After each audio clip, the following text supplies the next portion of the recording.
What an incredible year it has been. An incredible year since I last stood here on Rosh Hashanah. I knew so few of you then, and I tried to bring out the best in each of us. And in this last year, I have endeavored to get to know the individuals who make up our community. And so now, when I look out from the bima, I no longer see only smiling faces. I see stories and relationships and life cycles and community. I stand here with adoration in my heart and joyful anticipation of the years to come in our mutual journey. And I also realize that perhaps many of you do not know much of my Jewish journey. You might have read my bio on our website, but we all know that we are each more than a couple of paragraphs. And as I share part of my story with you, I hope that you will in turn share parts of your story with me and with others in our community. So let me start by telling you how I got here. And my journey really starts in the absolute middle of nowhere, Colorado. Like middle of nowhere. Similar to the way that people talk about how built up Orlando has gotten over the last few decades, Front Range, Colorado has a similar story. But back in the 80s and 90s, 1980s and 90s, it actually kind of felt like the 1880s and 90s, except with cars. I lived a rather rural life. In the summers, my sister and I would walk a couple of miles to the local general store and buy candy for a dime. Many Tootsie Rolls were only a penny. We'd walk in the ditch to avoid the cars, enjoying the peacefulness of youth and sunshine. The synagogue was over an hour away, and coupled that with that our parents worked long shifts on the weekends, communal Judaism was not in our upbringing. The couple of times that we did go in my adolescence, the place didn't feel very welcoming to me. And so that makes it really hard to make an effort when it's not reciprocated. By the time I got to college, I was working and studying, and I didn't give myself the time to explore much else between organic chemistry and differential equations and waitressing to pay the rent. Time felt hard to come by. But like many others, once I graduated and had a good job, I had much more time to explore all the facets of my culture. So I wound up at a synagogue in Boulder called Har Hashem in the early aughts, and I've never looked back. I knew I was home in communal Judaism, and I dove in with 2 feet into the deep end. At 25, I celebrated my bat mitzvah in my community, and I loved my job as a chemist. But I kept that world separate from my Jewish life.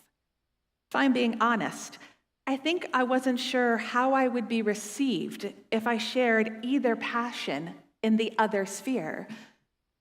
Many people think that Judaism and chemistry go together like oil and water, but they really don't. Or, as I just thought of this actually, like literally just now, they do go together that way. But how many of you had a lava lamp? Right? Like, that's oil and water, and we're thinking that's so cool. So sure, they can go together like oil and water, and it's really cool. Literally just this second. But back then, I gave myself different self-talk and different encouragement, and I merged the two, and it was totally liberating. During a couple of international chemistry conferences, I took the opportunity to go into synagogue, and it was powerful. One of them sticks out in my mind, a large shul in Copenhagen. It was old and massive, and I remember that, and that there were stars of David all over the place. But mostly, I remember how kind and welcoming the young members were to me. I made it such that I brought all of Judaism to me, and I brought all of me to Judaism. There are so many rituals and traditions in our culture and our religion. Throughout the years, I have dabbled in several. With kashrut, I wasn't raised keeping kosher, but I've also never had shellfish or pork, so I have no idea how good pulled pork or spiral ham is. I have no idea. But during my exploration into kashrut, I had two completely different sets of dishes. I would only eat cold vegetarian food at a restaurant, and I insisted that all goods be made with margarine rather than butter. I have since pulled back my standards. I have learned a lot, and I am happy to share more at any time you want to ask. And one ritual that I tried on was wearing a talit.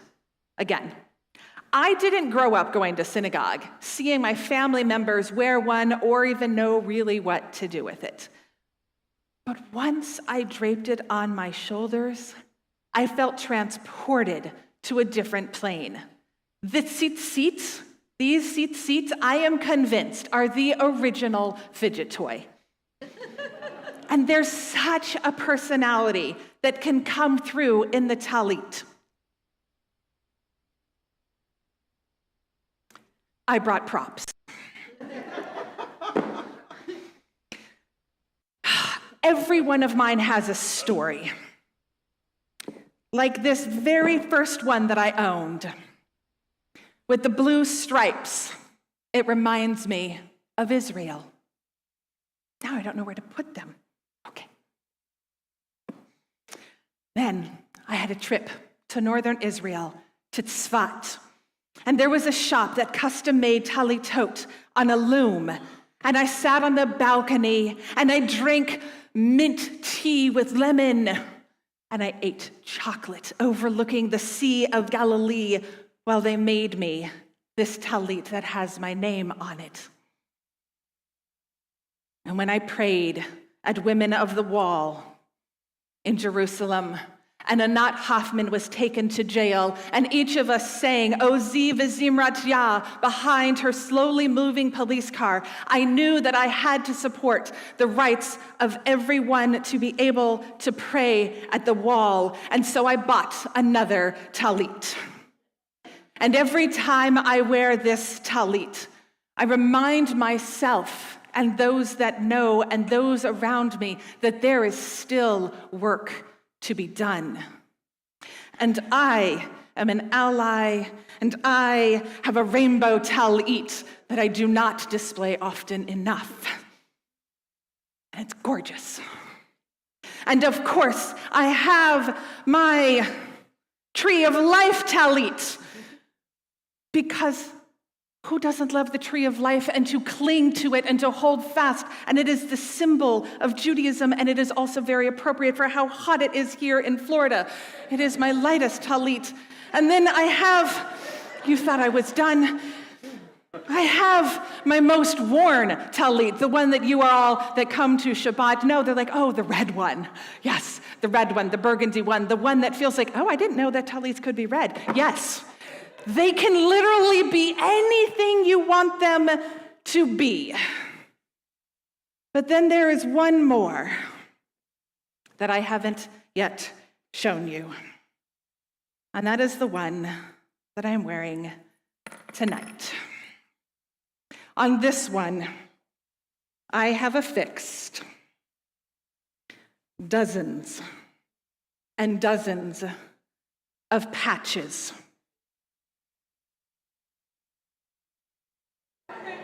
Thank you. I feel like a cape. This one is white with delicate stripes, like a blank canvas moving to infinity.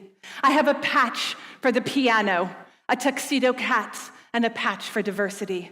I have a patch that celebrates love. I have a patch for togetherness and one for peace. I have a patch for Marvel Comics and The Lord of the Rings and Star Trek. Seriously.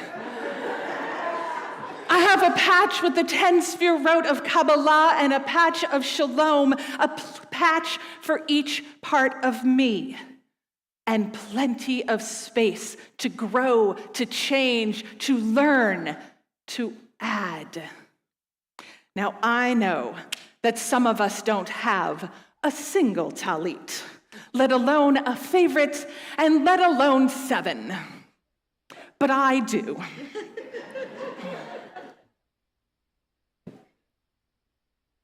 And after more than 20 years of exploring, this is right for me.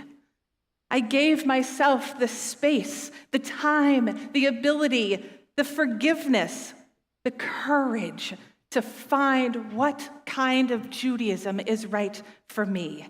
And that is what I hope for each of us. In order to find it and in order to explore it, we need to know what is out there.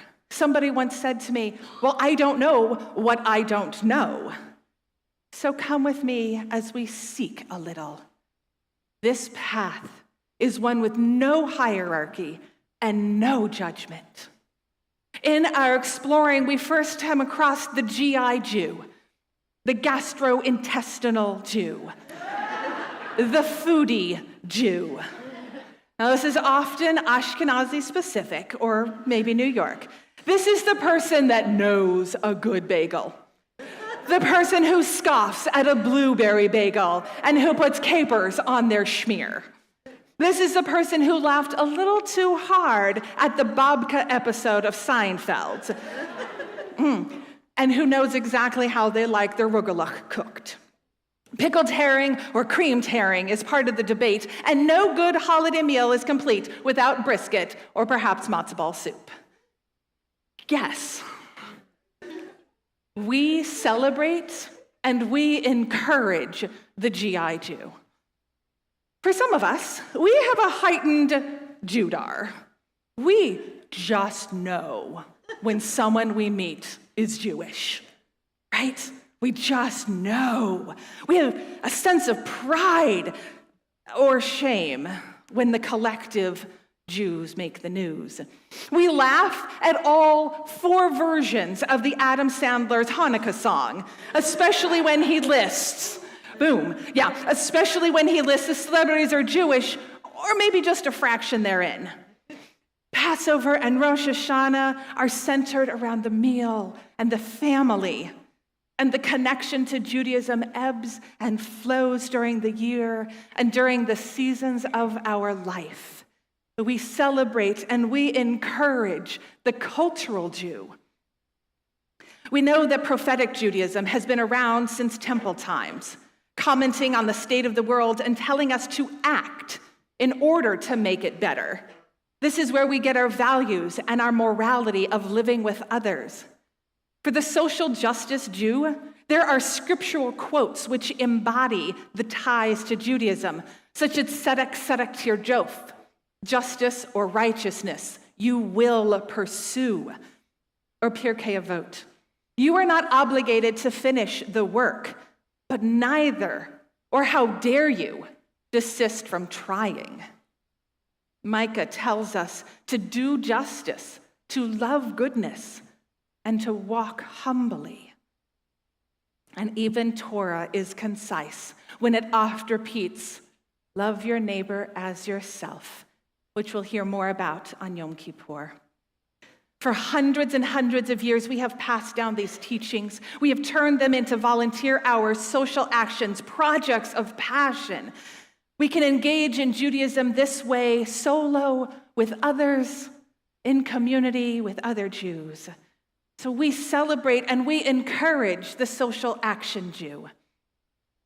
Now, there is a story from Kabbalah that says that a mystic would go pray in the synagogue, but before that, they would go pray in a field.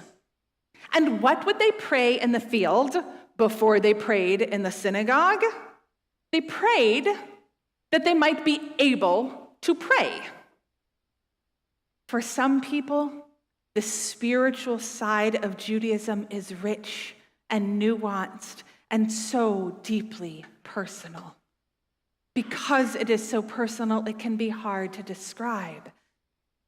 Intentionality, mindfulness, awareness of one's theology are all components.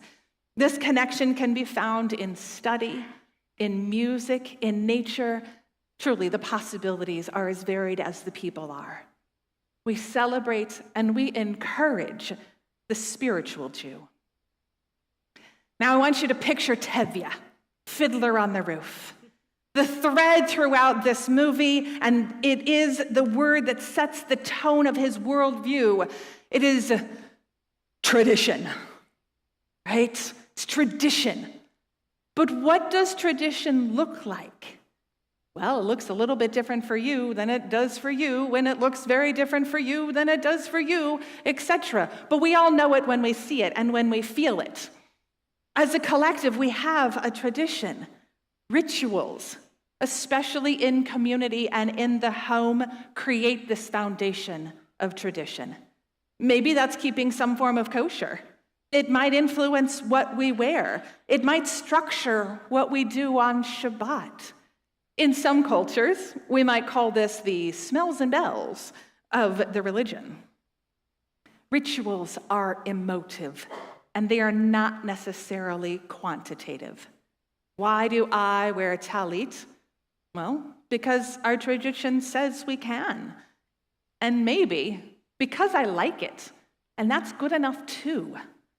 Rituals abound when we seek them. So let us celebrate and encourage the ritual-seeking Jew. And lastly, the one who is driven by community. There is power in the collective. There's a quasi-quip that says, Joe goes to synagogue to talk to God, but Sarah goes to synagogue to talk to Joe. No? Totally fine. In Pirkei Avot, we see that Rabbi Hanina ben Teradon says, when two sit together and there are words of Torah spoken between them, then the Shekhinah, God, dwells among them. Being with others in a Jewish community is powerful, whether it's to study Torah or to go roller skating or to have a good meal together. There is a reason that we have this concept of a minyan, a minimum number of people required to say certain prayers. The collective is greater than the sum of its parts. This Jew can incorporate any or all of the other ways of being Jewish too. So let us celebrate and encourage the communal Jew. So now that we've gone through this little trip, I ask you, how do you connect to any of these things listed, or perhaps ones I didn't even ask? Is there something that holds you back from engaging further in whatever way feels right to you? Sometimes, and this is often true in our broader society, we make a grandiose plan for ourselves and for change, which is why the gyms are full on January 2nd. But as Jews, perhaps, as an example, you say, I'm going to make challah on Shabbat. And so you make this elaborate plan to find the best recipe and to hand make it every week. And you do this week after week after week. And then after a few weeks, you hit a stumbling block because it turns out you've run out of flour. Do you really need to go to the store again? Isn't it okay to skip a week every once in a while? You've done good so far. And so you do. And the next week you say, wasn't a big deal for me to skip last week, and I'm just so tired after this long week, I'll go another week without it. It's okay. And just as quickly as you started to make challah every week, you stop. February 2nd, the gyms are empty. You don't feel good about it, and you don't find another way to move forward. So let me introduce the concept that you might have heard. 10% more. Small, doable change. The problem is wanting to do everything all at once right now. But this intense motivational boost will backfire. You shift from over-enthusiasm to total frustration. So in order to really achieve change, you need to build momentum the slow, progressive building of capacity and strength without emptying your mental fuel tank. And I know that at first, this sounds like throwing a wet blanket onto passion. But if we want change to last, the majority of time we need to make change happen incrementally. Moving from what is to what can be does not need to be all or nothing. It need not be black and white. It need not cause anxiety or decision paralysis. And it need not be dramatic. And so think about braces, right? Some of you have had braces in your life. Some of you still have braces. For months and months, the teeth are imperceptibly shifted. Neither the wearer nor the observer sees any noticeable change until one day, months down the road, the teeth are straight.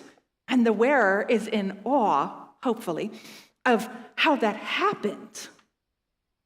This is a physical and quantitatively measurable example, but I think it holds true for most things that we want to do. A quick story. A father brought his son in to see the rabbi right after the son had a bar mitzvah. And they had a nice chat. And as the father wanted his son to be connected to Judaism as he, the father, felt, and as they turned to leave, the rabbi asked one more question. Are you a baseball fan? The newly minted bar mitzvah boy replied, yes, I am. Which team are you a fan of? The Rockies, replied the boy. Well, have you ever been to a game? Yeah, we went last week. Rabbi asked, how was the game? Disappointing, the 13-year-old confessed. By the 6th inning, the Rockies were losing 9-2. They're 20 games out in the season. So we decided to leave. The rabbi asked, did the players also leave the game when you left? Oh, Rabbi, the student rolled their eyes and said, players can't leave in the middle of a game. Don't you know baseball? Well, not really. So why can't they? Can you explain to me how this works? Well, there's players and there's fan, the student explained. The fans come and go as they like. They're not part of the game. And the game could and does continue after they leave. But the players need to stay and they need to win the game until the game is fully over. Yes, said the rabbi. That is a lesson I want to teach you about Judaism. You can either be a fan or you can be a player. Be a player. So if you want to engage in community more, maybe start by saying you'll come to one more event or a service in a month. If you want to work on your prayer life, maybe add saying the Shema before bedtime each night. If you want to engage in Tikkun Olam, find a cause that speaks to you and volunteer for an hour. The examples are endless. At first, the change will be subtle and mostly unobtrusive. But through habituation, one day, you'll be absolutely amazed at how far you've come. So whatever kind of Jew you are, whatever kind of Jew you want to be, I celebrate and I encourage you. Own your own Judaism. Let me repeat, there is no hierarchy here. There is no judgment. You want to be a GI Jew? Tell me all the good places to get a bagel in town. I have tried so many. I'm still looking. They're not terrible. Last year, I asked where the good challah was, and y'all said Trader Joe's is good. Yeah. So if you're a GI Jew, own it. Show us your recipes. If you want to be a communal Jew, bring it on. If you want to be a social action Jew, lean into it. Whatever Jew you are, there's no judgment, there's no hierarchy. Be who you are, and we celebrate and encourage it. And 10% more. And if you have no idea and you want to have a chat about it, I'd be honored. I'd be honored to be part of that conversation of your journey. So in this high holy day season and in this coming year, lean into your Judaisms. May you strive and succeed and be happier for it. May you share your passions with your family and your community. May you open your heart to all the boundless possibilities. May you be blessed as you engage in seeking, in learning, in doing, and just in being. May this year be one of discovery. May this be so. And Yehi Ratzon. Amen.